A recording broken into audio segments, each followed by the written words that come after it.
انہوں نے اچانک مجھ سے کہا, اور یہ ملی کاؤنسل کے سیکرٹری جنرل, کہ تم کو مولانا سجاد صاحب آپ کو بات شروع کرنی ہے. تو میں نے اس سیکولر پارٹی کے سب سے بڑے لیڈر سے یہ کہا کہ میں پولیٹیکل آدمی نہیں ہوں, میں صرف اکیڈمک انسان ہوں, لکھتا پڑھتا ہوں. اچانک مجھ سے کہہ دیا گیا کہ میں آپ سے بات کروں, تو میں آپ سے صرف ایک ریکویسٹ کر سکتا ہوں, وہ یہ کہ بہت سے اچھے کام آپ کی پارٹی کر چکی ہے. بابری مسجد میں 1949 میں مورتیاں آپ نے رکھوائیں, ایک اچھا کام آپ نے کیا, بہت اچھا کام کیا. دوسرا, آپ نے نماز پر پابندی لگا دی, یہ بھی آپ ہی نے کیا. تیسرا, آپ نے درشن شروع کرا دیا, یہ بھی آپ ہی نے کیا. مندر کا شیلانیاس بھی آپ ہی نے کرایا, یہ بھی آپ نے بہت بڑا کام کرا دیا. اب ایک انتم کام وہاں پر وشال مندر کے بننے کا ہے, یہ نیک کام بی جے پی کو کرنے دیجئے, اس کو بھی تو خدا کے سامنے جانا ہے,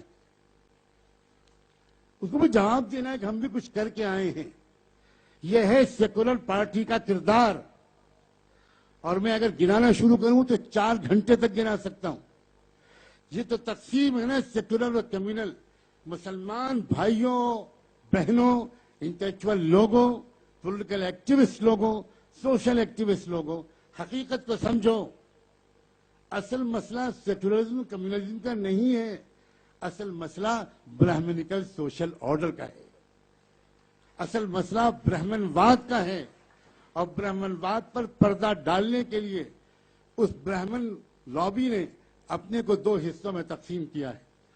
اور یہ میں پھر شکایت کرتا ہوں, اور میں نے کل بھی کہا تھا کہ کم سے کم پولیٹیکل لیڈر یہ پالیٹکس کی کچھ کتابوں کو پڑھ لیا کریں. کیا یہ کام بھی ہم ہی ملاؤں پر چھوڑ دو گے؟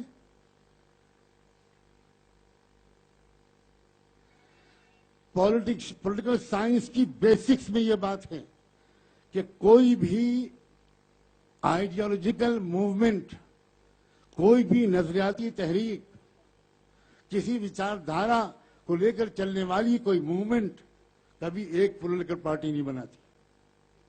وہ ہمیشہ 2 پارٹیاں بناتی ہیں, اور وہ دونوں پارٹیاں ایک دوسرے کو خوب گالی بکتی ہیں, خوب برا بھلا کہتی ہیں, اور پبلک پوری بیوقوف بنتی ہے. وہ سمجھتی ہے کہ یہ پارٹی اس پارٹی کے وروਧ میں ہے, یہ پارٹی اس پارٹی کی مین اپوزیشن پارٹی ہے. یہ پولیٹیکل سائنس کی ABC جاننے والے کو بھی جاننا چاہیے. یونائٹڈ اسٹیٹس آف امریکہ میں 2 پارٹیاں ہیں, ڈیموکریٹک اور ریپبلکنس. اور آپ نے ابھی حال میں دیکھا کیسی گھمسان کی جنگ ہوتی ہے. لیکن پھر کیا ہوتا ہے؟ پھر یہ ہوتا ہے کہ اپوزیشن پارٹی کا کوئی سینئر لیڈر اس جیتی ہوئی پارٹی کی حکومت کا سیکرٹری آف اسٹیٹ بن جاتا ہے. یہ بار بار ہو رہا ہے. اور ابھی بھی ڈونلڈ ٹرمپ سے ہارنے کے بعد ہلری کلنٹن نے اسی وقت پہلے فون کر کے ڈونلڈ ٹرمپ کو یہ کہا کہ میں آپ کے ساتھ مل کر کام کرنے کو تیار ہوں. What does it mean? اس کا مطلب صاف ہے, ریپبلکن پارٹی اور ڈیموکریٹک پارٹی دونوں کے کانسٹیٹیوشن کے بنانے والا ایک ہی دماغ ہے, جس کے بارے میں بابل مشرا نے صبح کہا تھا.